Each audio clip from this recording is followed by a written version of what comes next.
There were dozens of incredible product introductions by Steve Jobs while he was CEO of Apple, like pulling the iPod Nano out of his jean coin pocket or sliding the MacBook Air out of a manila envelope. But perhaps the most iconic product keynote he ever delivered was for the original iPhone back in 2007. Not only did the presentation feature an incredible narrative and setup for the iPhone's reveal, but it was a logistical nightmare to pull off, and some people who worked on the introduction didn't think it could be done successfully at all. So in this video, we're going to take a peek behind the curtain and investigate the drama behind the original iPhone's launch and find out why it's considered by many to be one of the greatest product introductions of all time.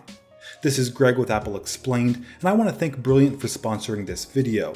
If you want to help decide which topics I cover, make sure you're subscribed, and these voting polls will show up in your mobile activity feed.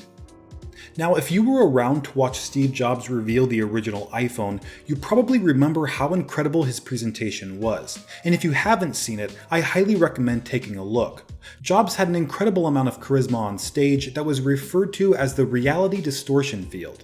In fact, one of the top comments on the iPhone's introduction video is, "Steve Jobs and the power of persuasion. I'm convinced I need to buy an iPhone 2007 right now in 2019. So you can only imagine how excited people were about the iPhone back when it was introduced for the first time. But if you're not familiar with tech product keynotes, you may have a hard time understanding why the original iPhone's introduction was so special. So let's start off by putting the entire event in perspective. When tech companies like Apple, Microsoft, or Google want to reveal a new product, they typically hold an event inside of an auditorium or theater and invite the media, software developers, and even students. It's a really effective way to generate excitement and hype for a new product, which in turn gives the company a lot of free press.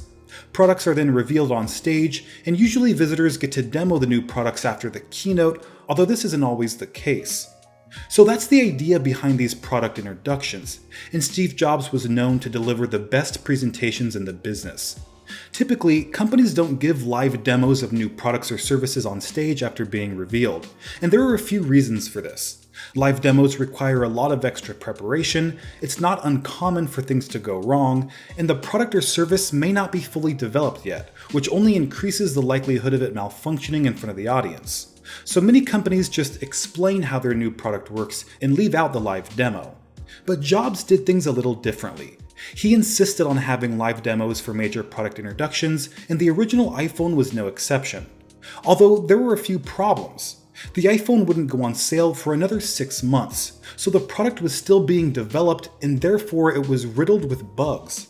The software hadn't been optimized for the iPhone's hardware, which meant apps would crash once the device ran out of memory. Apps would also crash if tasks were done in a certain order. If you used Safari and then the Mail app, the phone would crash. But if you reversed those actions, things would be just fine.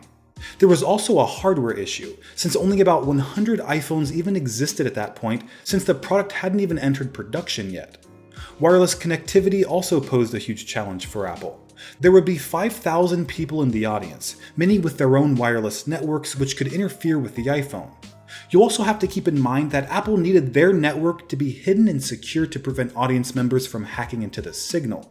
And when it came to cellular connection, things got even more challenging, since the iPhone's radio software was extremely buggy and crashed frequently, which means the device would lose connection to the network and the call would drop. And if all that wasn't enough, Jobs wanted the demo iPhone's displays to be mirrored on the big screen, which was actually a lot harder than it may appear. Now, typically, if a company wants their product to be shown on a big screen, they just set up a live camera feed.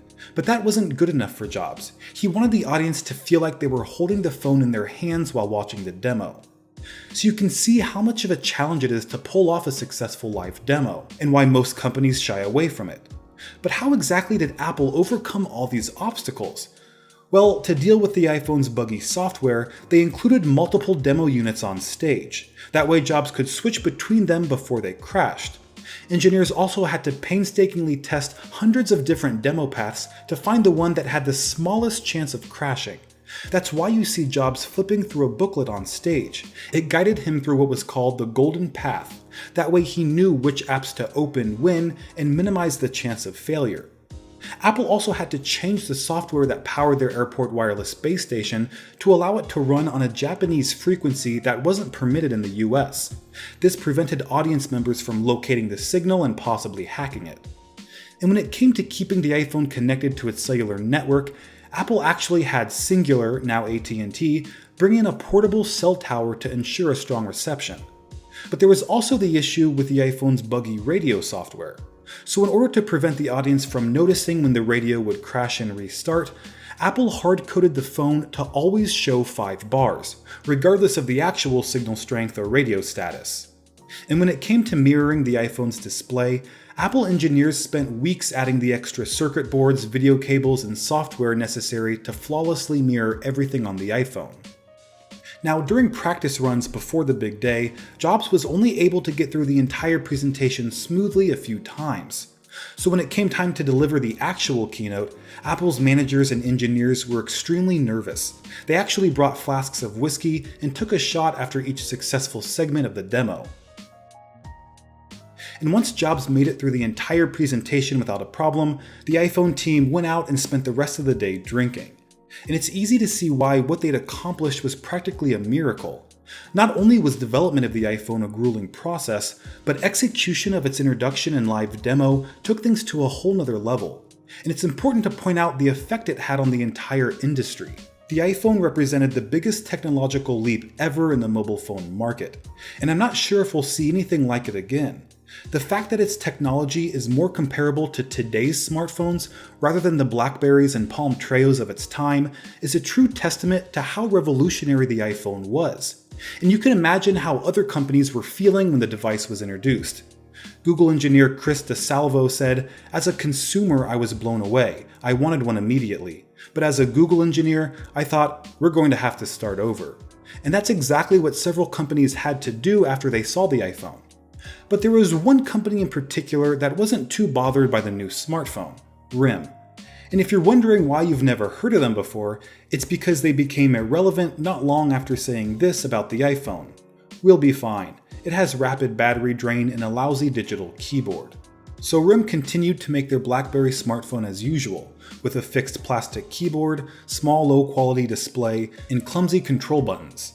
And as you may have expected, sales of the BlackBerry sharply declined. RIM eventually changed their name to BlackBerry Limited and began focusing on selling security software to governments and corporations rather than selling smartphones to consumers. Microsoft's CEO at the time, Steve Ballmer, had a similar reaction to the iPhone's introduction. $500 fully subsidized with a plan? I said, that is the most expensive phone in the world, and it doesn't appeal to business customers because it doesn't have a keyboard, which makes it not a very good email machine. Now, it may sell very well or not. We have our strategy. We've got great Windows mobile devices in the market today. You can get a Motorola Q phone now for $99. It's a very capable machine. It'll do music. It'll do internet. It'll do email. It'll do instant messaging. So I kind of look at that and I say, well, I like our strategy. I like it a lot. And while he liked Microsoft's smartphone strategy, it was clear customers did not. Eventually, Microsoft discontinued their Windows Phone OS and exited the smartphone market altogether.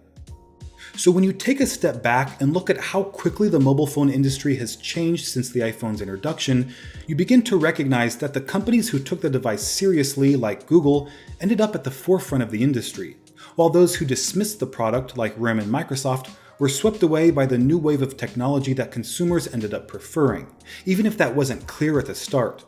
Because executives weren't the only people who stuck their nose up at the original iPhone. A huge number of people thought the iPhone was a bad idea. Just take a look at these comments from 2007. Apparently none of you guys realize how bad of an idea a touchscreen is on a phone. I foresee some pretty obvious and pretty major problems here. I'll be keeping my Samsung A707, thanks. It's smaller, it's got a protected screen, and it's got proper buttons. And it's got all the same features otherwise. Oh, but it doesn't run a bloatware OS that was never designed for a phone. I'm not impressed with the iPhone. As a PDA user and a Windows Mobile user, this thing has nothing on my phone. It sure is good at what it was designed for, a phone that entertains and talks. Other than that, I don't see much potential. How the heck am I supposed to put appointments on the phone with no stylus or keyboard? Now, looking back today, these comments almost sound satirical, but it's great evidence that no matter how incredible a new product may be, change will always upset some people. After all, the people who made those comments hadn't even used the iPhone yet, and I'm willing to bet all of them own a smartphone with a touchscreen today. So the effect of the iPhone and its introduction is immeasurable. Its influence even spilled over into other industries and continues to shape the way we use technology today. Now, I have a quick logic question for you. Out of these four figures, which one can be folded up to make a cube? Take a moment to think about it and really visualize trying to fold them up. If you figure out the answer, leave it in the comments.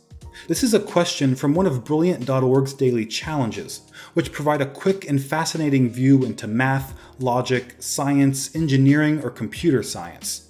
If you like the concept and want to learn more, Brilliant offers full interactive courses related to each daily challenge, so you can actually find more logic and reasoning puzzles similar to the Cube Daily Challenge we started off with. And as you make your way through a course, you'll develop skills like pattern recognition and logical reasoning while actually having fun. Brilliant does an incredible job at teaching advanced subjects in a way that people like you and me can actually understand by breaking them down into their fundamental principles. So if you want to learn how to use probability to decide when to stop gambling, determine whether you'd weigh more in Helsinki or Mexico City, or calculate the chance of rain by watching the clouds, you can get started with Brilliant for free at brilliant.org/AppleExplained, and the first 200 people who use that link will get 20% off their annual premium subscription. Alright guys, thanks for watching, and I'll see you next time.